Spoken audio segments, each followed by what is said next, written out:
Okay everyone, this is going to be a build guide for my custom crit volatile dead assassin. I'm gonna first of all show a quick map so that you can see how the build performs. Gotta say sorry in advance for the performance issues you will see. It's not the build itself, it's that I'm playing on a laptop pretty much. It's a good one, but it's not good enough, as you can see. So this is tier 16 promenade with beyond, couple of scarabs, couple of They are fragments. plotting against you. I am running, I am running an uninspired learning, just one. You can totally drop the inspired learning from this build and it would pretty much perform the same. The damage doesn't come from the inspired learning, the damage comes from the build itself. All the inspired learning really gives me is sometimes a speed boost, which is nice but not necessary. And I don't like these stairs. So you can see the damage is pretty nice. The volatile deaths clear stuff off screen and stuff you have already been through. So for beyond maps, it's pretty nice. It makes sure you don't leave anything behind. So it's kind of safer. Fuck loot. I'm gonna loot afterwards. Um, yeah. Let me get quickly to the boss. I guess if you're going for pure speed, probably putting in a headhunter would be the ultimate upgrade for speed for this build.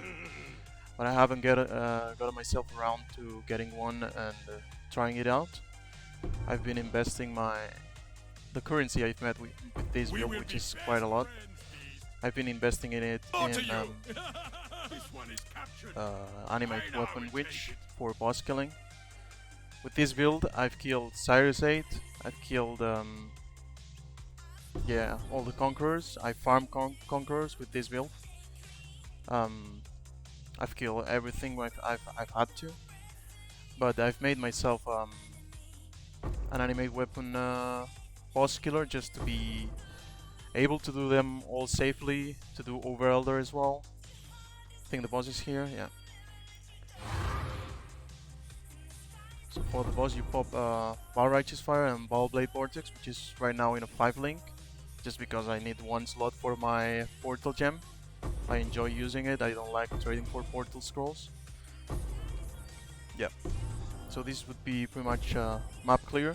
I know it wasn't the nicest clear, but was close to. That's a big boy, damn. Okay. Yeah, 30 monsters left, so you can see it's pretty efficient at what it does.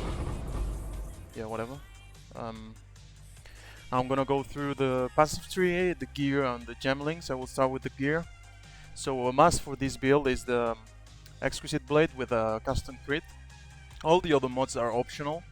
Obviously, the more damage mods you have in your sword, the more damage you will do. Well, but that's all min-maxing on all that stuff. You can perfectly do this build with just custom crit on your sword, a little bit of attack speed, a little bit of crit. If you can craft spell damage, it's nice. But that's the key part of this build. This is the only required part of this build. All the other stuff is just quality of life and all that, more damage and all that stuff. So the helmet, the best in slot is Crown of the Tyrant. You could argue that there are better helmets, but they are mirror tier helmets. So I farm myself the Cyclone attack speed enchant. Probably the best enchant is Volatile that consumes one additional corpse, but there were no Crown of the Tyrants with that mod in existence, so I just self-farmed for it and I stumbled myself across the Cyclone attack speed, so I chose to keep it. The amulet, Badge of the Brotherhood, it's only... I would only use it if you have a chest like this one that allows you to gain frenzy charges on hit. Otherwise it's completely useless because you don't have a reliable way to generate frenzy charges against bosses. If you're using the build just for mapping, you can go Blood Rage and I guess you can generate the frenzy charges, so it's still a nice amulet. Otherwise, use what I was using before, which is the Chef's Blood. It's a pretty good amulet as well. The only thing is that it gives you Avatar of Fire, so you cannot use Ziri's Promise. I used to use that until I bought the Bottle Faith, which is not necessary. You can use Ziri's Promise instead of this if you're not using Shelf Slot, which is a good damage flask, so that's fine. For the chest, Exploding one, that's the best in slot for clear. If you don't have the money for it, it's fine. You can even slap on a Calm's Heart to get like 6k HP if you want to go for the HP route. Yeah, you're looking for Explodey and the Frenzy Charge on hit if you want to run the Badge of Boyhood. Then you have Mark of the Shaper for just pure damage. An Elder Ring for pure damage. Try to copy your resist, try to get life, try to get damage as well. This is just pure damage ring. For gloves, for mapping, the best ones are Shadows and Dust, in my opinion. You can go Doedri's Tenure, I think it is. The ones that give you 60% spell damage. But yeah, these are best in slot. The Curse is also optional. For belt, go for life, go for resists, go for a headhunter if you want to. It's a very flexible slot in this build right now. Yeah, I'm using a Stygian Bias with an Abyssal Jewel as well, with a bunch of good stats for the build. The boots, Tailwind is a big upgrade. You will get more attack speed, more movement speed. More attack speed means better single target because you cast more against bosses. Movement speed is nice for clear. Yeah, I also have a aspect of the spider crafted onto them. You can craft aspect on your ring, your belt, or your boots. I wouldn't craft it on your armor because it will get multiplied by your socketed gems, so the mana reservation will go up. So it's pretty much useless to craft it on body armor. And yeah, flasks: Life Flask, Diamond Flask, Quicksilver Flask. Cinder Swallow, I'd say, is a must. It's so much survivability in maps. It recovers your life while you're clearing, so it's pretty nice. Bottle Faith is just max damage flask. So let's go for the passive tree. So it's a pretty standard passive tree, except we are saving up a lot of nodes while we're traveling so that we can spend them on our cluster jewels, which gives us a lot of damage. You don't need Avatar of Fire. I was using these because I'm not sure if Exploded Chest reflects physical damage in Fizz Reflect maps, so I was using Avatar of Fire. I will probably take this off, get a little bit more life, or one of the damage nodes I have still to take. You don't need Avatar of Fire. So for jewels, I'm running a Watcher's Eye, try to get damage mods for Precision, Zealotry. If you get one, that's fine. It's just damage, pure damage jewel. The rare jewels are Life, Resists, Crit Multi, with Fire skills, Elemental skills, or overall crit multi. Some attack speed as well, it's nice. Then I'm running an Inspired Learning. This is not necessary, but it's a very nice jewel. You have to spend more points overall to get this one working, but if you don't use it, you can actually save some points, get more life, get more damage overall. So it's completely optional. It's just I only use it for the occasional speed boost. Then I'm using Thread of Hope, a very large one. Heart of Flame, Critical Strike multi, critical strike chance. Those are the nodes I'm picking up. Throat Seeker, you can also argue to pick up Firewalker, but I had to drop some nodes to make the Inspire Learning work. I'm currently level 98, so we're pretty tight on nodes on tree, so it's all up to you though.